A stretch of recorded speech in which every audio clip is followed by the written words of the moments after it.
एखादी फुलिश की जी ऑब्व्हियस होतं, कळलं पटकन, आणि एखादं एकदम क्रिएटिव्ह की त्याला समजायला वेळ लागला. फुलिश म्हटल्यावर एक म्हणजे when I was in NCB ते एक समजलं मला की एक नायजेरियन जुहूमध्ये केस झालं होतं आमचं. इन्फॉर्मेशन चांगली होती, म्हणजे त्याला जेव्हा आम्ही धरलं त्याला, त्यांनी सॉलो केला ड्रग. म्हणजे तोंडात तो कॅप्सूल्स ठेवायचं आणि त्यानंतर काढून क्लायंट्स लोकांना द्यायचं.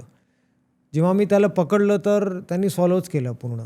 त्याला असं वाटलं की आम्ही बाहेर नाही काढणार. So that was the most foolish one. And after that we took him to the hospital. आणि त्यानंतर बरं 4-5 दिवसामध्ये काढलं ते बाहेर.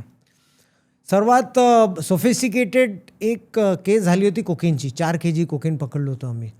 सो आय रिमेंबर 2010 किंवा 11मध्ये.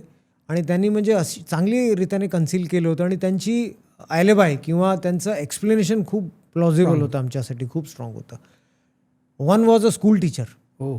आणि एक करिअर, त्याच ग्रुपची करिअर होती. She was an around 70 years old senior citizen. ती पण एक प्रोफेसर होती. हो.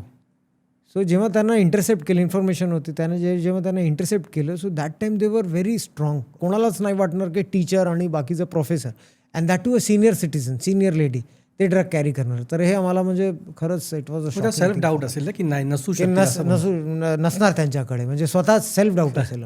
But information was there. So and my sources were very strong.